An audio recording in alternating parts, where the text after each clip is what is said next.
He walked into the hospital to give blood, just another quiet act in a life built around staying unnoticed. But that day, something unexpected unfolded in the hallway. Not loud, not dramatic, just human. And it changed everything. Before we begin, if you enjoy heartfelt stories about second chances, quiet courage, and the kindness that connects us all, don't forget to subscribe to the channel. Your support helps bring more stories like this to life. Now, let's begin. Single dad donated blood and spoke 4 languages to calm foreign tourists. The CEO didn't say a word. The old air conditioning unit hummed overhead, casting a low mechanical groan across the fluorescent-lit hallway of St. Mary's Community Hospital. The place smelled like antiseptic and overripe bananas, likely from the snack tray meant for post-donation blood sugar boosts. Daniel Hayes sat quietly in the waiting chair outside the blood donation room, fingers drumming lightly on his knee, the cuff of his work shirt still slightly stained with engine grease. He wasn't here for recognition. No one ever noticed him here, and he preferred it that way. He gave blood once a month. It wasn't charity, it was routine, a ritual that made him feel useful in a world that had all but forgotten him. Mr. Hayes, a nurse, called. He stood tall but modest in demeanor, mid-40s, ruggedly handsome in a quiet, worn way. There was something about the way he moved, steady, precise, that suggested he used to hold himself differently once, like a man who used to speak in front of people or to them in rooms with more power than this one. The nurse guided him into the blood donation room. He smiled politely, rolled up his sleeve, and leaned back. 15 minutes later, as his blood flowed gently through the tube into the collection bag, the hallway outside exploded into disarray. "Help! Please!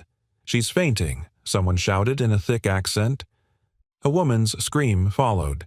The nurse by Daniel's side stiffened. "I'll check it out," she said, dashing into the hallway.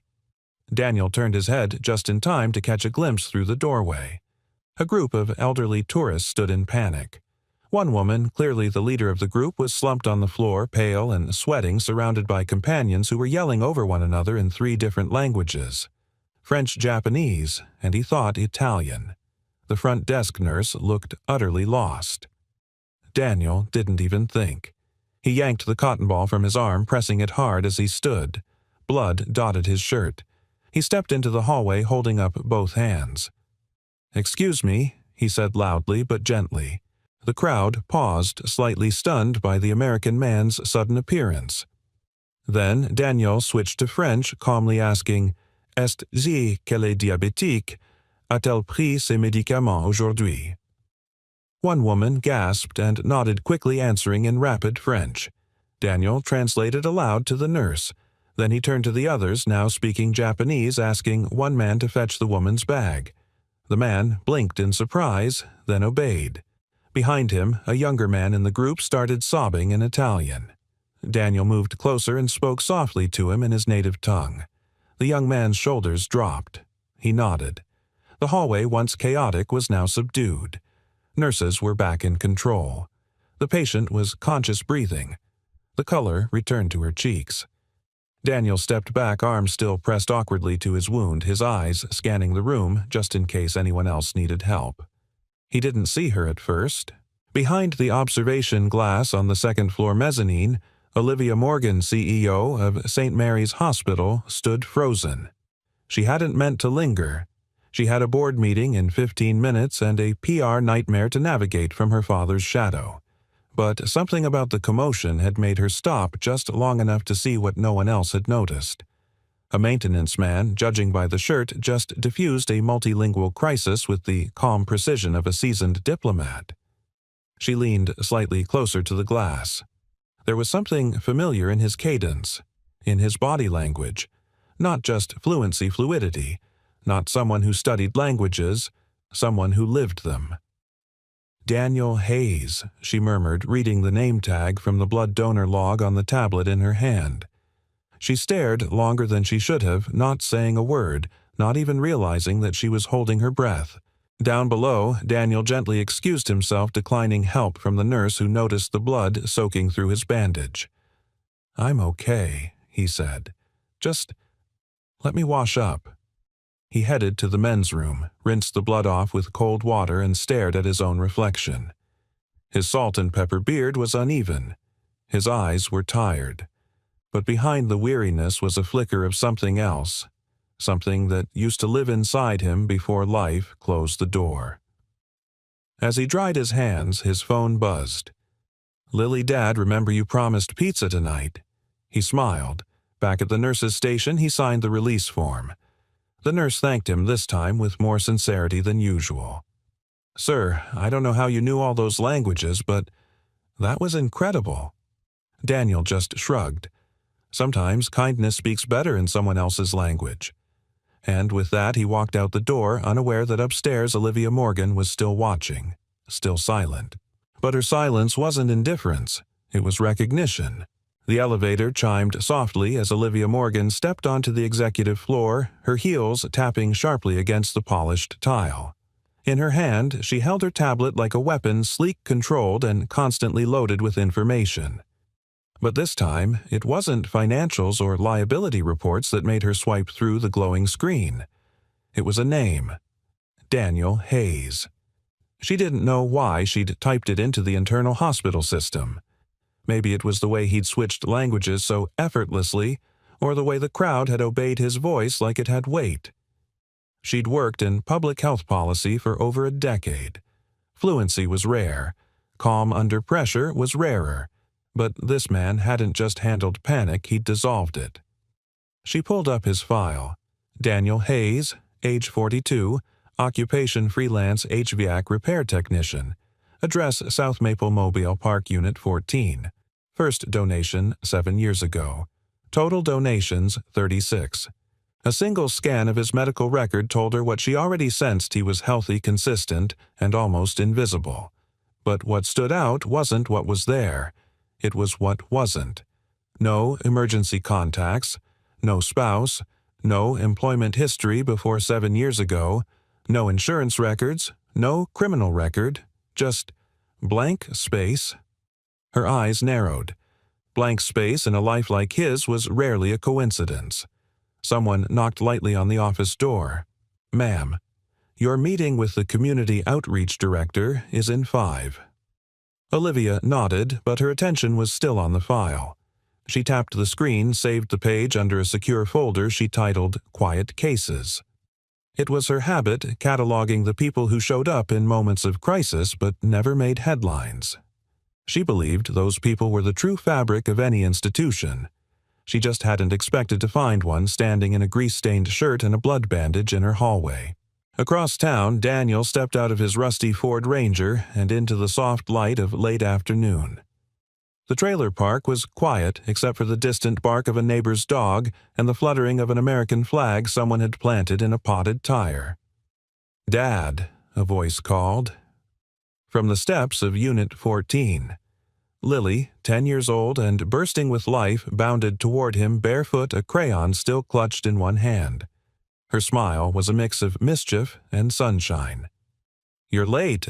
I finished my homework and made you a card." Daniel chuckled, kneeling to take the folded paper from her hand. On it was a drawing of the two of them, him with a wrench and her holding a book. Above their heads floated a giant heart.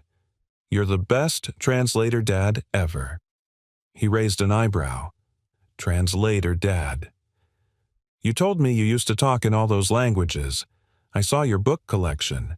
You've got like 6 dictionaries." Daniel smiled, but it didn't quite reach his eyes. "Just because you own the tools," he said gently, "doesn't mean you still know how to use them." Lily tilted her head, unconvinced.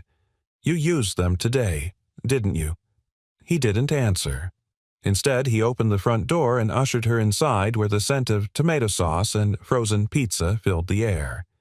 The place was small, clean, and clearly loved. Books lined the shelves next to old HVAC manuals. A single framed photo sat on the TV stand, a woman with bright eyes and a quiet, knowing smile. Lily's mother, gone 7 years now. Daniel stood for a long moment staring at that photo. He hadn't used French since Geneva, Italian since Rome, Japanese since Tokyo, the conference that changed everything. And yet today, when that woman collapsed and people cried out in voices no one else could understand, it had come back not like a skill, but like a calling. He hadn't expected it to feel so right. The next morning, Olivia arrived early. She hadn't slept much. She kept replaying the image of Daniel in her mind, how he translated pain into comfort. It was the kind of thing she wished her hospital could do more often, especially now. St. Mary's was under fire. Her father's old contracts had drawn scrutiny. The board whispered about selling a controlling share to a for-profit healthcare group. She had weeks, maybe less, to prove the hospital's worth beyond its bottom line. She opened a meeting with the community liaison and paused halfway through her speech. "What if we created a multilingual response team?" she asked. Volunteers trained for cultural emergencies, language customs, emotional de-escalation. The staff blinked. Olivia continued, her tone calm but fierce. "We can't control who walks through our doors, but we can control how prepared we are to meet them where they are." It was the first time in weeks her staff looked hopeful. As the meeting broke, Olivia stayed behind. She opened her laptop. Her fingers hovered above the keys. Then she typed Daniel Hayes, invitation to consult. But she didn't send it. Not yet. Something in her told her this man didn't respond well to authority. He'd show up for people, not policies. She'd need to meet him where he was. That night, Daniel tucked Lily into bed, brushing a stray lock of hair from her face. "Did you save someone today?" she asked sleepily. He paused. "No," he said softly, "but I think I helped someone understand what was happening." Lily smiled. "That's like saving someone. Just quieter." He turned off the light and sat on the edge of her bed, staring out the window. In another life, he used words as armor, as power, as distance. Now, for the first time in years, he wondered if his words could become bridges again. Saturday mornings in Willow Creek had their own rhythm, slow, sun-warmed, and coated in the scent of backyard barbecues and morning coffee. Daniel had the front door open to let in the breeze, a box fan humming gently in the living room, as Lily sat cross-legged on the floor, surrounded by construction paper and uncapped markers. She was trying to make a birthday card for a classmate whose name she kept forgetting. Daniel was halfway under the kitchen sink, fixing a slow leak that had finally turned into a steady drip. "Is it done yet?" Lily called. "Define done," Daniel replied, wiping his hands on an old towel. "It's not leaking, which is a personal victory. That means pizza for lunch." He glanced at her over his shoulder. "Is that how plumbing works now?" "Always has," she grinned. He laughed just as a soft knock landed on the screen door. He wasn't expecting anyone. Only 3 people ever visited, unannounced, his elderly neighbor, Mr. Torres, usually needing help with his TV. The mailman, usually dropping the wrong mail, or not her. Not the woman, standing in tailored slacks and a pale blouse, holding a folder and a smile so composed it could pass as impersonal, if not for the slight breathlessness in her eyes. "Mr. Hayes." He stood straighter. "Yes, I'm Olivia Morgan," she said, "CEO of St. Mary's Hospital." Daniel's brows lifted in surprise. "I hope I'm not intruding. I wanted to thank you in person for what you did the other day at the hospital, for helping those tourists." He stepped outside, gently closing the screen behind him. "I wasn't aware CEOs made house calls." "Neither was I," she admitted, then gestured to the park. "But I couldn't shake what I saw. You handled that situation better than any trained staff we had." He said nothing at first, just studied her. Most people tried to win trust with warmth or flattery. Olivia used precision. There was something guarded behind her courtesy. Not dishonest, just careful. "I didn't do it for credit," Daniel said. "I know. That's why I'm here." There was a pause. Then the door creaked open again. Dad Lily peeked out. "Oh," Olivia said softly. "Hi there." Lily blinked. "Are you a social worker?" Daniel chuckled. "No, sweetheart.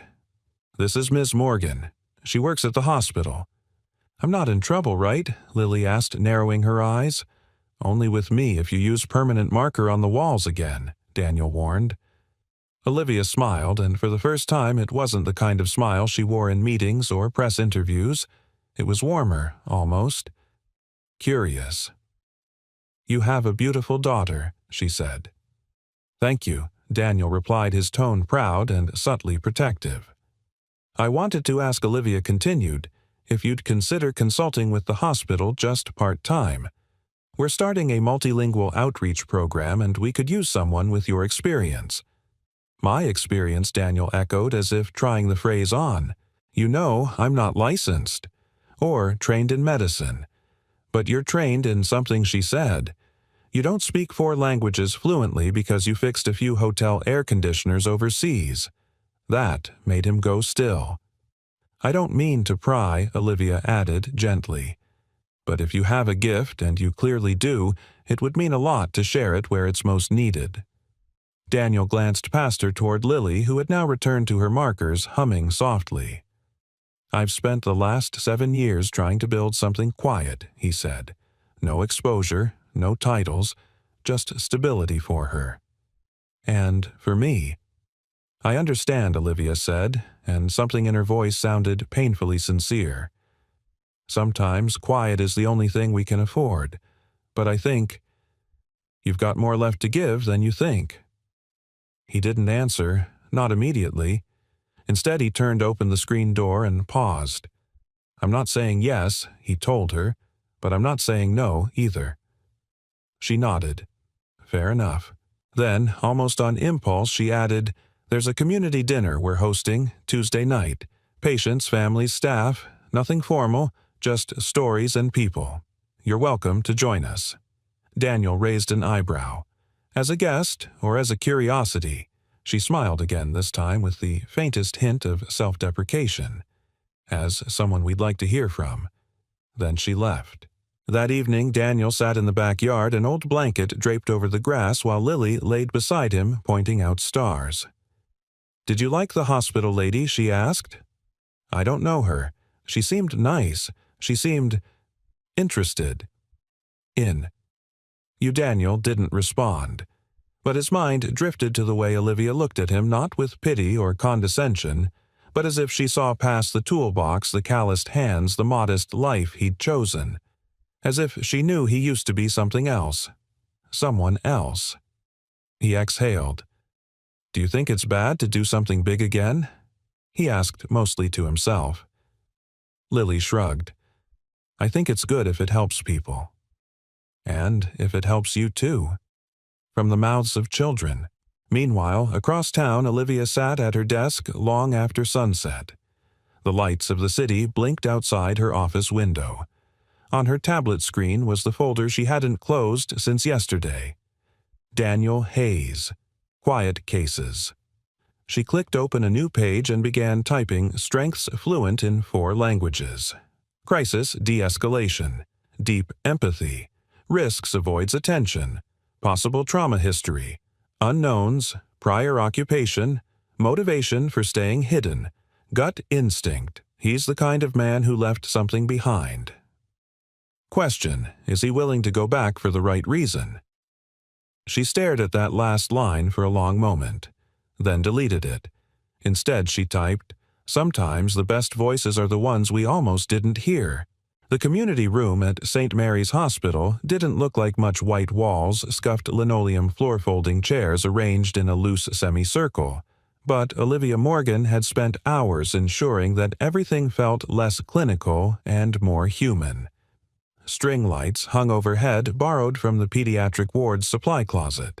Each table had a modest arrangement of sunflowers in mason jars. The food, simple homemade dishes, lined a buffet table in the corner. This was her first initiative without a press release, without board oversight, and without her father's approval. It was purely hers, and she couldn't stop watching the front entrance. He's not coming, she whispered to herself, adjusting the hem of her blazer. Who asked Claire, the hospital's community director, handing Olivia a cup of coffee? No one. Just someone I invited. Claire smiled knowingly. It's the quiet ones.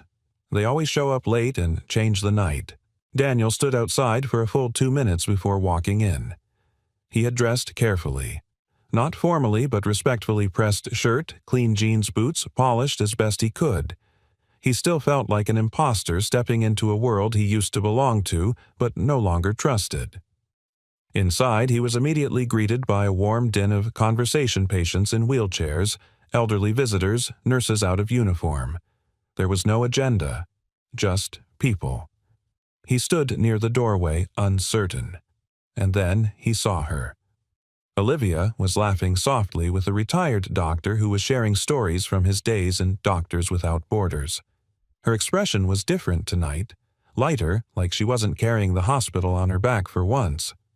She turned, felt his presence before she saw him, and smiled. "You came." "I brought a peace offering," Daniel said, holding up a small tin. "Lily and I made cookies." "Well, she made a mess. I just supervised." Olivia laughed. "That counts." He followed her into the room, and soon enough the cookies found their way to the dessert table, while Daniel found himself seated next to an elderly man named Mr. Braddock, who was missing part of his hearing, but none of his stories. As conversations floated around the room, Daniel remained mostly quiet, listening, observing. But then a woman in a wheelchair, a woman he faintly recognized from the tourist incident, called out to him, You're the man from the hallway, with the languages." He offered a small nod. "Yes, ma'am. That was me." "You saved my sister's life." "I didn't save her. I just made it easier for help to reach her." "Same thing, sweetheart," she said, raising a cup and toast. The room quieted slightly as heads turned toward him. Someone asked, "What made you learn all those languages?" Daniel hesitated. The air shifted expectant. "Truth is," he said slowly, "I used to work in government service. International relations. I spent years learning how to speak other people's languages, how to translate pain, anger, misunderstanding into something human." He paused. His eyes found Olivia, and she gave him the smallest, most encouraging nod. "But somewhere along the line, I stopped using those words for people. I started using them for systems, for policies. Until one day I didn't recognize who I was anymore." The room held its breath. "So I left," he finished, "started fixing air conditioners and water heaters. Because sometimes when the world feels too big, you find comfort in things that break in ways you understand." Someone murmured, "Amen" to that. Laughter bubbled up gently like an exhale the room had been holding in. Later that evening, Daniel wandered out of the room and into the quiet hallway. That's when he heard a soft sob muffled behind the slightly ajar door of room 2B. He knocked lightly, then stepped in. Inside was a young woman, no older than 20, sitting beside a hospital bed. Her mother lay sleeping, her breathing shallow. The daughter's shoulders shook. Daniel didn't say anything at first. He just stood there, then pulled a chair beside her. She looked up, startled, but something in his presence made her pause. "I don't know what to say to her," the girl whispered. "She doesn't speak English, only Russian. And I never learned it well enough. I was born here. She raised me alone." Daniel's voice was gentle. "May I?" He stepped forward and spoke quietly in Russian, introducing himself, explaining that he was here to help. The mother stirred slightly, eyes fluttering open. He leaned in closer, whispering her daughter's words. Words of love, gratitude, apology for the times she'd been too busy, too American, too far. Words the mother heard and understood, tears slipping silently down her cheeks. The daughter cried too, but this time with relief. When Daniel stepped out of the room 20 minutes later, Olivia was waiting. "I saw you go in," she said. "I didn't follow. I waited." Daniel nodded. Her daughter didn't have the words, but she had the heart. Sometimes that's enough. They stood in silence for a moment. Then Olivia said softly, "You ever think maybe you were never meant to leave that world behind, that maybe the person you used to be was just waiting for the right time to come back?" Daniel looked at her eyes, tired but clear. I think he said that part of me never left. I just needed someone to remember I was still worth listening to. She looked at him then, not as a guest or a consultant or a mystery to be solved, but as a man who still had something rare to give. "Thank you for coming tonight," she said. "You didn't just speak their language. You reminded them they still mattered." Daniel nodded. "That's all any of us really want, isn't it?"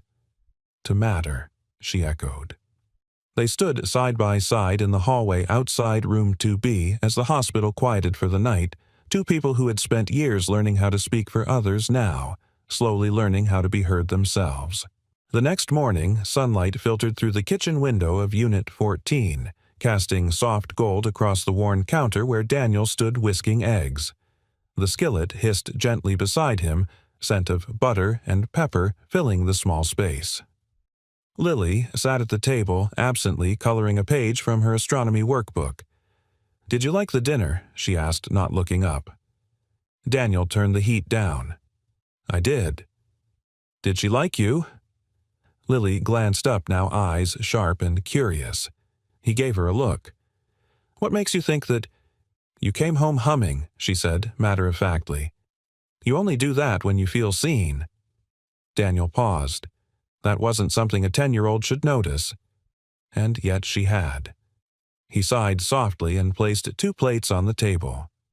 Olivia's. He hesitated. "She's different.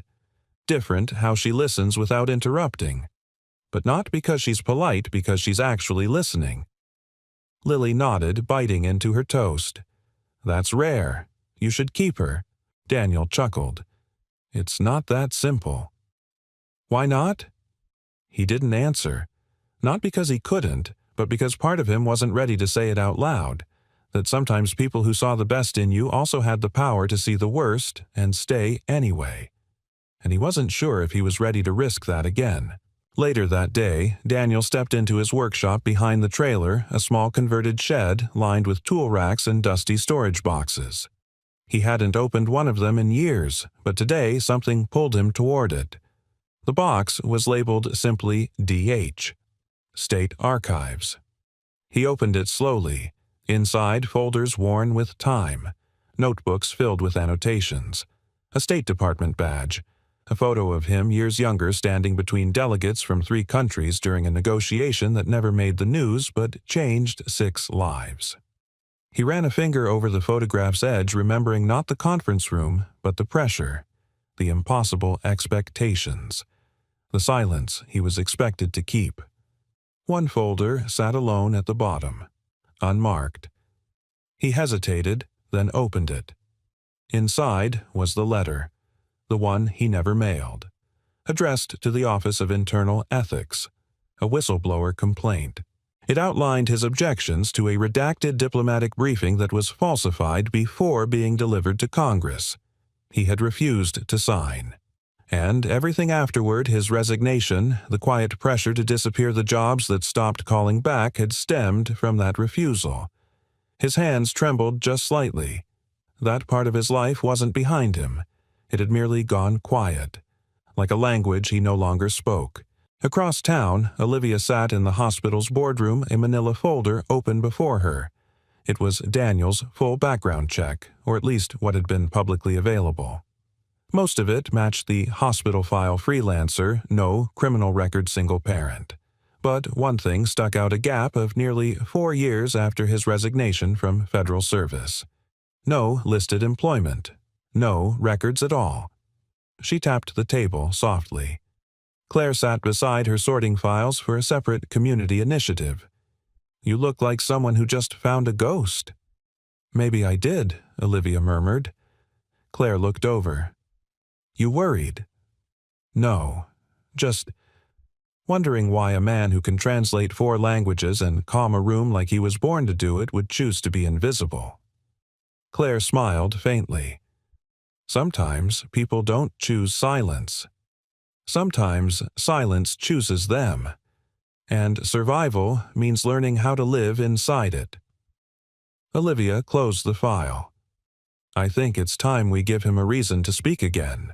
That evening, Daniel received an envelope. It wasn't official, no hospital letterhead, no return address. Inside was a handwritten note. Room 4C, Tuesday at 9 a.m. We have a patient who only speaks Arabic and won't let anyone near her child. No obligations. But we thought of you. Oh. He stared at it for a long while, the weight of the invitation heavier than its few words. He had learned Arabic during a 2-year rotation in Jordan back when he believed language was enough to build bridges across pain. He hadn't used it in over a decade. Tuesday morning came fast. Daniel stood outside room 4C, dressed simply but neatly the same way he might have for a briefing minus the suit, plus 7 years of living between silence and socket wrenches. A nurse glanced up as he knocked lightly and pushed the door open.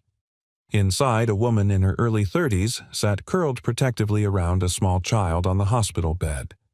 Her eyes were wide, frightened. Her hands clutched the child's shoulders tightly every time anyone in scrubs passed by the door. Daniel stepped inside, slowly, Palm's visible voice low. He greeted her in Arabic. She froze, then answered cautiously, her words uncertain. He responded gently, explaining who he was, not a doctor, not here to hurt, just someone who understood. He sat a few feet away, not approaching the bed. He let her speak. Her accent was Syrian. Her husband had died crossing the border. The child had a fever for 3 days before she gathered the courage to come here, but when no one understood, her fear returned. Daniel asked if he could translate her story to the nurse. She nodded. 15 minutes later, she smiled for the first time. The nurse entered the room without tension. The child, still flushed, clutched a toy Daniel had retrieved from the hallway, a small giraffe someone left behind. Olivia watched from outside. She didn't enter. She didn't need to. She already knew what she'd see, a man who thought he had walked away from his calling now returning to it not through obligation, but through compassion. When Daniel stepped out of the room, Olivia was still there. He said nothing. Neither did she. But for the first time there was no distance between them, only understanding. And the start of something neither one dared to name yet. The news broke just after dawn. A child admitted with a high fever, missed intake paperwork, a language barrier, a delayed treatment order. By the time the hospital realized the child was in septic shock, it was too late. The boy passed at 4:07 a.m. Olivia stared at the report on her desk, her hands trembling just enough for the coffee in her mug to ripple. The intake nurse had panicked and checked the wrong box. The child's mother didn't speak English. The interpreter on call never showed. It was everything Olivia had feared and everything the board had warned her about. Her phone rang. It was David Lang, the chair of the hospital's board. Olivia, his voice was clipped, rehearsed. You need to prepare a statement. This will go public by noon, and the board has decided it's time we bring in external leadership. I've scheduled a vote for next Friday. You'll want to be ready. She gripped the edge of her desk. This wasn't neglect. It was communication failure. This is exactly why we started the outreach. The outreach hasn't scaled, he interrupted. You've implemented pilot programs, yes, but we need infrastructure, Olivia. Liability protection. Shareholder trust. You're not here to be the heart. You're here to be the spine. The call ended before she could speak again. Olivia leaned forward, forehead resting in her hands, the weight of an entire institution pressing against her chest. Across town, Daniel was installing a new unit at a rundown laundromat when his phone buzzed. A news alert. Language barrier leads to child's death at St. Mary's Hospital. CEO faces scrutiny. He stared at the headline. The image accompanying the article showed a grainy, zoomed-in photo of Olivia entering the hospital, shoulders, squared eyes, unreadable. He knew that look. He'd worn it once. The mask of someone about to be blamed for a system's failure. A familiar nausea settled in his stomach. He turned off the drill, packed up his tools, and drove straight to the hospital. Olivia didn't look up when the knock came. "Come in," she said, already bracing for another reporter, another board member, another crisis. But it was Daniel. His presence filled the room not with answers, but with presence a rare kind of calm, forged not in indifference, but in experience. "You saw," she said quietly. He nodded. "I tried Daniel. I really did. I pushed for training for hiring a multilingual staff. But they care more about optics than access, about speed than safety. And now, a child is gone." She didn't cry. That was what hurt him most. She looked like someone who wanted to cry but had been told too many times not to. Daniel sat across from her. "This isn't your fault," she scoffed. "Isn't it you don't control every intake, every form, every delay?" "But I said we could handle it," she whispered. "I told them we were building the system to prevent this." "You were," he said. "But a system built right takes time, and they're using tragedy as an excuse to strip you of authority." She looked up at him now, eyes sharper wounded. "You sound like you've seen this before." "I have," he said, "and I lost everything because I stayed silent." The silence in the room thickened. Olivia leaned forward. "What happened, Daniel? What did you walk away from?" He took a breath. "I was assigned to an international committee," he began. "We were supposed to review intel for a pending trade agreement. But one report, just one, had language that didn't match the original source. I flagged it. They asked me to let it go.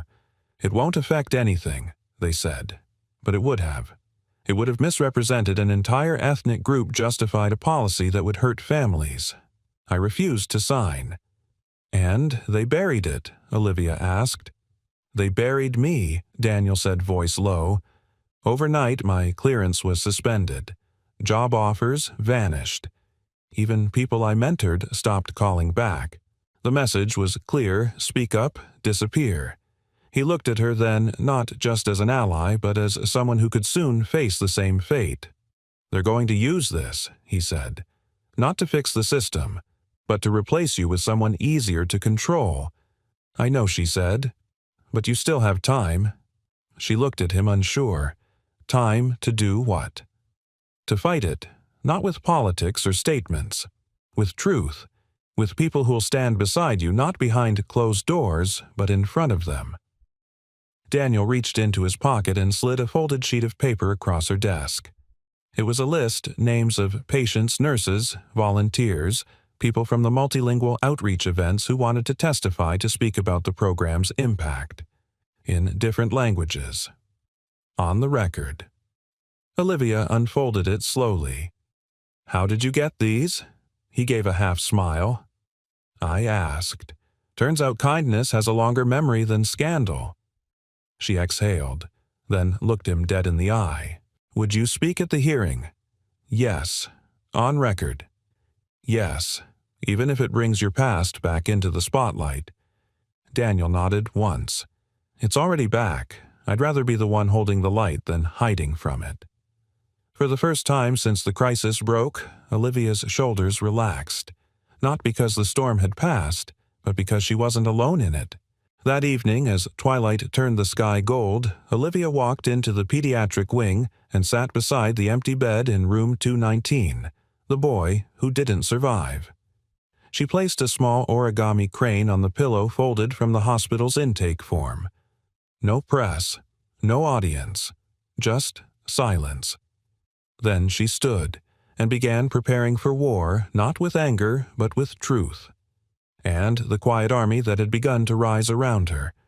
The hearing room on the 5th floor of City Hall was sterile and cold, a place where words were dissected rather than understood.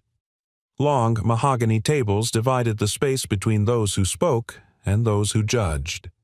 Reporters lined the back wall, their camera lenses watching like predators in tall grass. Olivia stood in front of the microphone, her hands folded calmly, though every fiber of her body vibrated with the weight of what was at stake.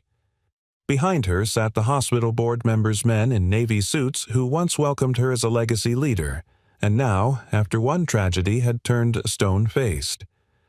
Across the aisle sat families, community volunteers, and patients. The room was fuller than she expected. Too full for her to believe this was just another review meeting. This was war. The chair of the review committee cleared his throat. Ms. Morgan, as CEO of St. Mary's, do you accept full responsibility for the recent death due to a language barrier under your leadership at TRAP? I accept responsibility for the system I inherited, the one I've been working tirelessly to change, she said evenly. But I will not accept the notion that meaningful reform can be demanded overnight without proper investment or support. The room murmured. Cameras clicked. The chair raised an eyebrow. Are you suggesting the board failed to support your reforms? I'm stating that silence isn't just a lack of language, Olivia replied. It's also a lack of commitment. The patient who died deserved better. But so do the multilingual families we've served over the past 6 months who did receive care because of the very outreach programs now at risk. She turned toward the audience. Some of them are here today. I ask the committee's permission to let them speak. A pause. The chair nodded reluctantly. They have 5 minutes. The first woman rose, elderly Spanish-speaking, with a nurse translating beside her. She spoke of the night her husband collapsed in their kitchen and how Daniel's presence in the ER made her feel safe in a place where she once felt invisible. Another voice followed a Congolese father whose son had undergone surgery, a Japanese grandmother, a Haitian teen. Each told a different story with the same ending they were heard. Then Daniel stood. He didn't take the microphone. He stood beside Olivia instead. My name is Daniel Hayes, he began, voice firm. I've served this hospital informally for months. I've translated for patients in French, Japanese, Russian, Arabic, and Spanish. Not for pay, not for recognition. But because when someone is in pain and no one speaks their language, that pain deepens. A reporter's camera flashed. But I also come from another world, Daniel continued. I once worked as a diplomatic interpreter.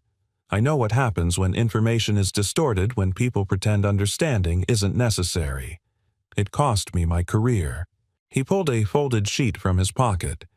This is a copy of a letter I wrote over a decade ago. I never mailed it. It documented falsified reports that could have endangered a minority population during a negotiation. I refused to lie.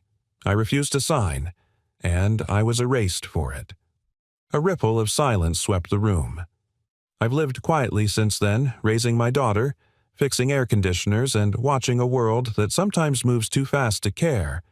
But I came back to this hospital not for redemption, but because I saw a woman fighting to change a broken system from the inside out. He looked at Olivia. She didn't ask me to speak, but I won't let another good person be silenced while the powerful wait for the dust to settle. He stepped back. The room didn't erupt in applause. It went still. A kind of reverence filled the air, not for Daniel, not even for Olivia, but for the truth itself. Raw, undeniable. That evening, Olivia stood in the hospital garden watching dusk settle over the city. Wind moved gently through the lavender bushes planted by the nurses on Mother's Day. Her blazer hung over one arm. Her shoes were off. Daniel approached quietly, holding 2 coffees. You were extraordinary today, he said. She turned to him. You were the earthquake. I didn't mean to be. Yes, you did, she said, and I'm glad you were. They sat on a low stone bench beneath a flowering tree. A hummingbird darted between the branches, completely unaware that 2 people below had just changed the course of something much larger than themselves. Do you regret it? She asked. Speaking the truth, no. Letting them see you again. Daniel looked up at the sky, the color of steel and fading gold. I think I've hidden for so long I forgot what it felt like to be seen and not be in danger. She didn't reply. She just leaned her shoulder slightly into his. He didn't move away. I'll still probably lose the vote, she murmured after a while. Maybe he said. But now they'll know it wasn't because you failed. It was because you refused to become what they expected. She smiled faintly. You always speak like you're translating something deeper. Maybe I am. Their eyes met something quiet and unresolved passing between them. Not a confession, not yet, but a promise that something had begun. Not in a boardroom, not in a language, but in understanding. It rained the morning of the vote. Not the kind of dramatic storm that made headlines or flooded sidewalks, but a soft, persistent drizzle, the kind that seeps into your bones and makes everything feel heavier than it is. Olivia stood in the staff parking lot staring up at the gray sky, her blazer draped over one-arm hair pulled into a practical twist. Inside, the board was preparing. She knew their rhythm by now, the private discussions, the casual but loaded glances, the veiled language of liability and reputation. What they didn't say was louder than what they did. She pulled her phone from her pocket thumb, hovering over Daniel's number. She hadn't seen him since the hearing 2 days ago. Not because she didn't want to, but because something in her had changed. She wasn't standing alone anymore, but that also meant she couldn't run from herself. She didn't call. Instead, she turned and walked toward the entrance. Daniel was already there. He stood just outside the auditorium, dressed in a charcoal button-down and jeans hands folded behind his back. He hadn't been asked to attend. He had chosen to. He watched as hospital staff filed in, some hopeful, some resigned. Claire approached him with a warm smile and a nod. "She's going to be fine," she said. Daniel nodded, though something in his chest pulled tight. "She's brave. She's not the only one." He gave a quiet smile, then stepped aside, watching the glass doors swing closed behind the last board member. The vote was in motion, and the outcome was out of their hands. Inside the auditorium, Olivia stood tall as the chair of the board announced the motion: to instate external leadership over St. Mary's Community Hospital and transition CEO responsibilities, effective immediately. The vote was called. One by one, hands raised. 7 members, 4 in favor, 2 against.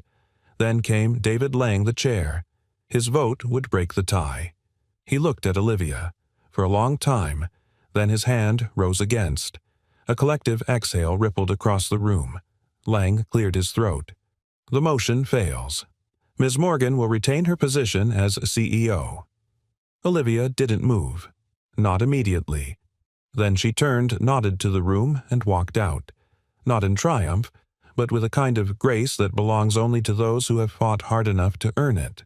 Outside, Daniel stood beneath the awning, watching the last of the rain taper off. When he saw her approach, he stepped forward.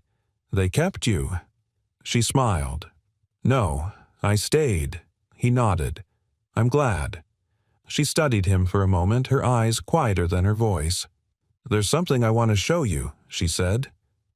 They walked in silence through the east wing of the hospital, down a hallway recently painted and lined with framed photos, patients, nurses, community members, volunteers. At the end of the corridor was a door marked Outreach Room A. Inside, a small group of patients and translators were gathered in a circle. A young nurse handed out laminated cards, each with a phrase written in English, Spanish, and Vietnamese. Daniel watched as a child read aloud, "My pain is sharp." Then her mother repeated the phrase in Spanish. The translator guided her through pronunciation. It was a small thing, but enormous. Olivia turned to him. "This is just the beginning. We'll train more, fund more, bring in community leaders from every language group we serve." Daniel's eyes flicked to the banner above the doorway. "Language is care." He smiled. "You're changing the system from within."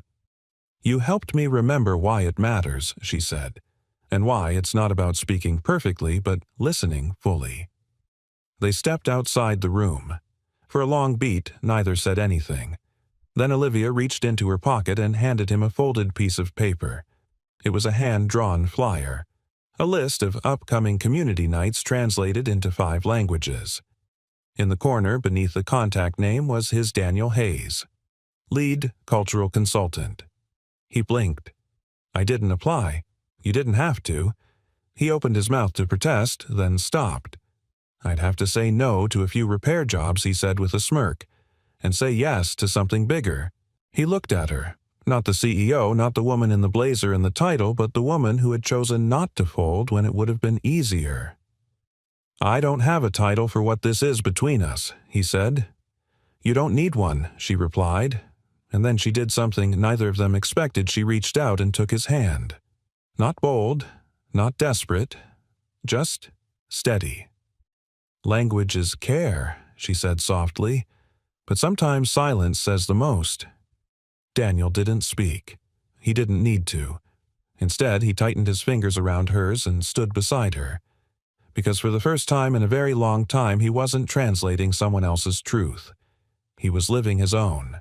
It was Sunday morning, the kind that unfolded gently quiet wind brushing against the window panes, the scent of cinnamon, and brewed coffee floating through Daniel's small kitchen. Lily sat at the table in her favorite hoodie sleeves, too long for her arms, hunched over a crossword puzzle with her tongue peeking out in concentration. Daniel across the table was holding a pen he hadn't used in years. A real one. Not for invoices or repair notes or hospital forms, but for words that mattered. He glanced at his daughter, then looked down again at the blank sheet of paper in front of him, the kind that felt heavier than its weight.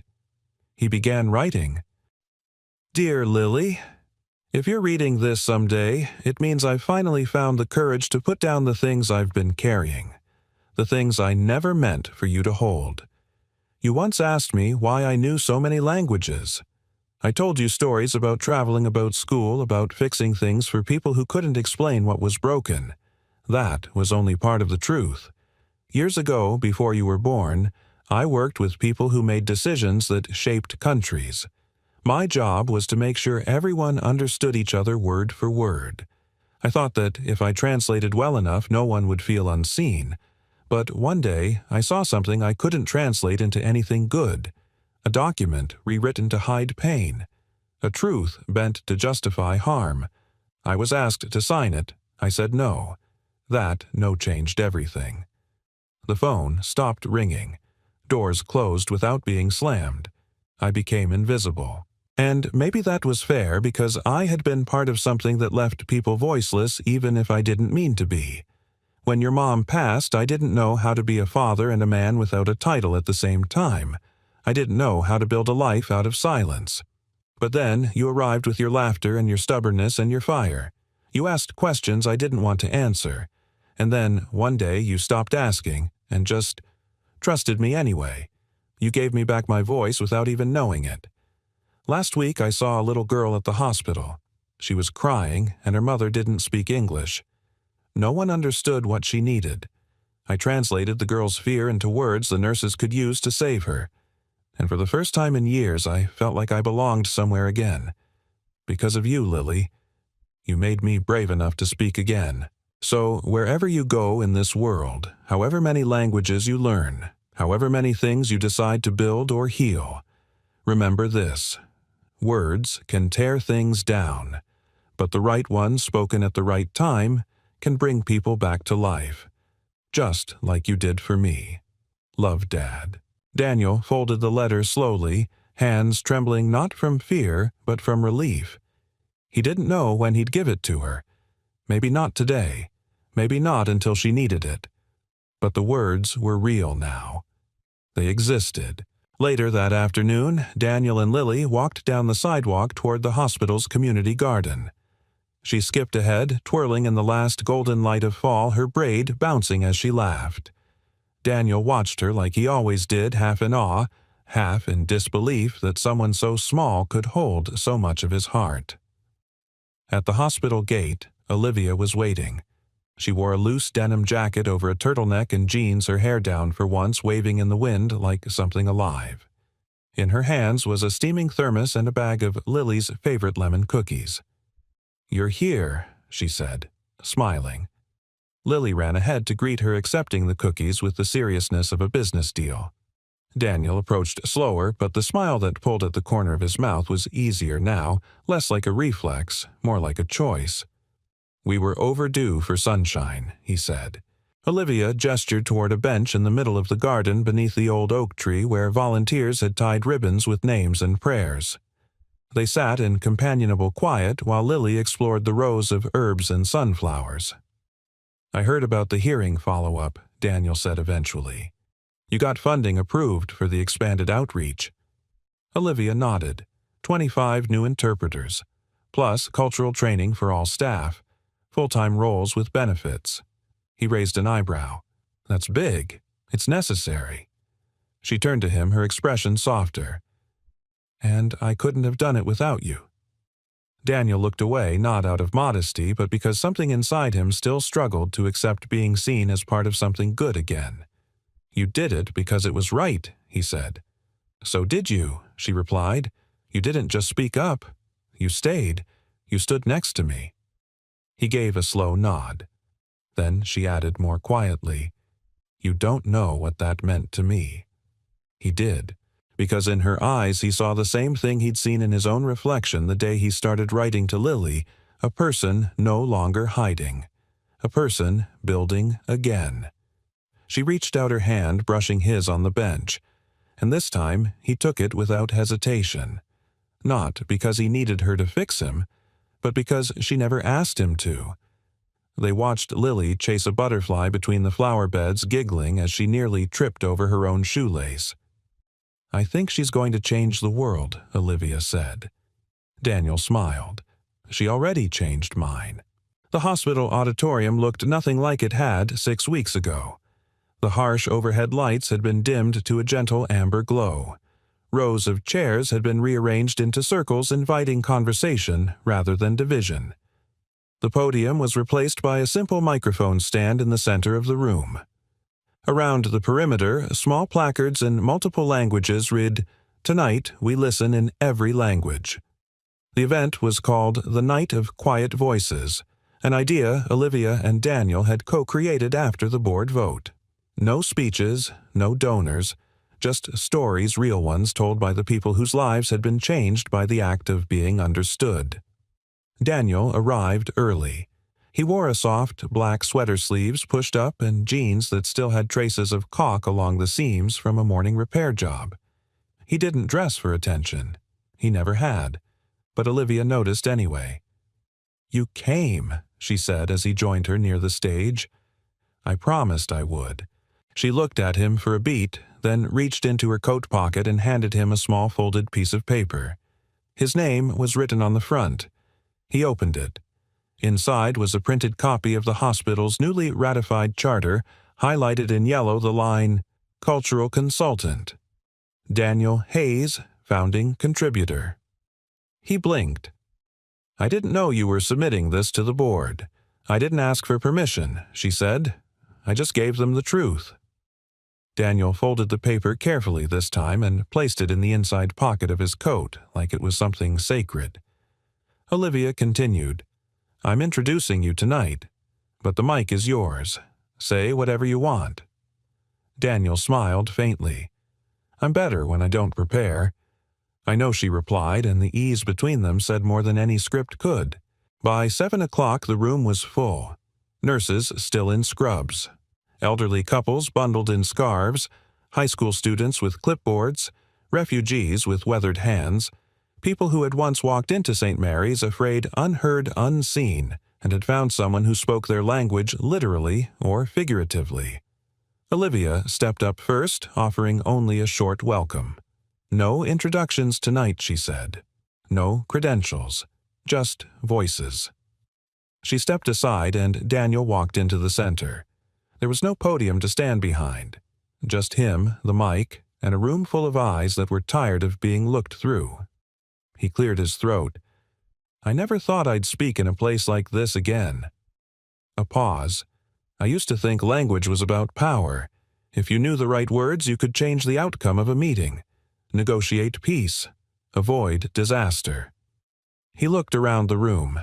But that's not true. Language isn't power. Kindness is. And kindness doesn't always come in full sentences. He took a breath. 7 years ago, I lost my voice not because I forgot how to speak, but because I stopped believing anyone wanted to listen. I fixed machines. I disappeared from the rooms I once walked into with a badge. He turned slightly, his gaze resting on Olivia in the crowd. But then, one day someone believed I still had something to say, and she didn't try to translate me. She just let me speak. The room was silent. I'm not here tonight to talk about policy. I'm not here to defend a program or a protocol. I'm here because once a woman who didn't speak English trusted me to tell her story to a nurse. And her son lived. He stepped back. And that's what language really is when one human being says, "I see you," and the other finally believes it. A quiet ripple moved through the crowd. Then, one by one, others stood. A teenage girl who had once arrived at the ER terrified her undocumented parents would be turned away. A nurse who learned Tagalog to comfort a dying woman. A janitor who knew sign language and used it to explain test results when no one else could. No applause, no clapping, just listening. And in that listening, healing. Afterward, the auditorium slowly emptied, but Daniel remained in the center, folding up chairs with Lily, who had appointed herself hospital event manager for the night. Olivia stayed nearby, sipping lukewarm cider from a paper cup. Claire approached her. It worked. Olivia nodded. It did more than work. It reminded people who we are. She glanced at Daniel, crouched beside his daughter, laughing as she dramatically ordered him around. "You know," Claire said gently, "I think the man you were afraid to believe in again. He's standing right there." Olivia smiled, but it held a weight. "I think I believed in him from the first moment. I just didn't know how to tell him." Claire tilted her head. "Then maybe it's time you stopped translating your heart and just say it."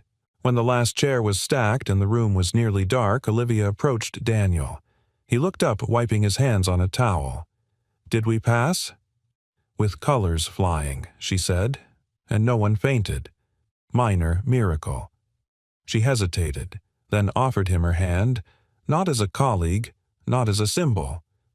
Just as a woman reaching for a man who had shown her that silence can be sacred, but words, when chosen with care, can change everything. He took it, and in that touch something closed. Not a chapter, but a wound. She stepped closer. "You once said words can bring people back to life." "I remember." She searched his eyes, then say something real. Daniel leaned in, forehead resting gently against hers. He whispered, "Stay." And she did. Spring arrived in Willow Creek with a kind of quiet insistence, daffodils pushing up through the hard soil trees lining the streets in fresh green whispers, and the air full of the scent of something starting over. Daniel stood in front of Unit 14, keys in hand, a worn cardboard box tucked under one arm. The door had just been painted a soft, welcoming blue, and the rusted porch rail had finally been replaced. It wasn't fancy, but it was home. Inside, Lily sat cross-legged in the center of the living room, taping a hand-lettered sign above the doorway that read, "Room 14, where words begin again." She grinned when she saw her dad walk in. Too cheesy, Daniel chuckled. Cheesy in the best way. He set the box down and looked around. The shelves were lined with more books now, language dictionaries, yes, but also storybooks in Spanish, Arabic, and Japanese. A small corner desk held Lily's drawings and a printout of her latest school essay, "Why My Dad is My Hero." There was a second toothbrush in the bathroom, and a denim jacket hanging behind the door. 2 weeks earlier, Olivia had surprised them both. It was supposed to be a short visit, just a walk through the community center's new translation booth, then coffee in the courtyard. But Lily had tugged her hand and said, "You should see room 14. Dad says it's magic." And Olivia had gone, not out of obligation, but out of something deeper, curiosity, care, and maybe the hope that she could belong somewhere that had nothing to do with boardrooms or title plaques. That night, she'd stood in Daniel's kitchen with the porch light casting gold against her shoulders and said, "This feels like breathing." He'd nodded, then quietly replied, "You don't have to leave when the air changes." She hadn't. Now the days had settled into a rhythm that didn't feel rushed. Daniel continued consulting at the hospital, now mentoring a team of interpreters. Every Thursday, he hosted language and listening circles in the community garden, where people came not to speak perfectly, but to speak honestly. Olivia continued her work as CEO, though the title mattered less than it once had. What mattered now were the quiet changes she'd championed. The kind that didn't make headlines but made people feel safe. They didn't rush love. They lived it slowly, like conversation in a language neither of them had learned from books but from pain trust and beginning again. One Saturday morning, Daniel took Lily to the park while Olivia stayed back to make lunch. She moved through the kitchen like she'd always belonged there, hair pinned up sleeves rolled, humming a tune she couldn't name but somehow knew by heart. On the kitchen counter sat a small envelope addressed in Daniel's handwriting. She opened it. It wasn't a love letter in the usual sense. No declarations, no grand metaphors, just 3 simple lines. You never tried to fix me. You just gave me space to return to myself. And I'm better because you did. She read it twice, then placed it beside the sunflowers in the mason jar on the table and stood by the window watching the 2 people she loved most chasing each other beneath the new leaves. She didn't wave, she didn't call out, she just watched, and felt full in a way she hadn't in years. That evening, the 3 of them sat on the front steps of room 14, sharing ice cream straight from the tub. The sun dipped low, bathing the street in honey-colored light. Children's laughter echoed from down the block. Somewhere, a wind chime clinked softly like a bell remembering a melody. Dad, Lily said, licking her spoon, "Do you think people can really start over? Like, completely?" Daniel glanced at Olivia, then looked down at his daughter. "I don't think we ever start over," he said. "I think we just start truer." Olivia leaned her head against his shoulder. "That sounds like something someone fluent in 5 languages would say." He smiled. "Technically 6. I've been learning Korean with Lily." Lily grinned. "I'm a tough teacher." "Tell me about it," Olivia said. And they laughed, not loudly but deeply. The kind of laughter that came from healing places, from old scars finally given new names, survival strength love. As the sky darkened, Daniel reached into his pocket and pulled out a small stone. He handed it to Lily. "What's this for?" she asked. "It's for the jar," he said. In their hallway sat a glass jar labeled "Kindness Kept." Every time someone did something kind without expecting anything in return, they placed a stone in the jar. Lily turned the stone in her hand, then dropped it in. A soft clink. One more kindness. One more language of love spoken without a word. And so, in a small house with a blue door beneath a sky that promised new days, 3 people who had once lived between silences built a life full of listening, full of understanding, and above all, full of the kind of love that didn't need to be translated, because it was already understood. Where are you watching from? We'd love to know where in the world our listeners are tuning in. Share your location in the comments below. If this story touched you, don't forget to subscribe to the channel for more heartwarming tales of resilience, kindness, and quiet love. Thank you so much for spending your time with us. We're truly grateful you're here.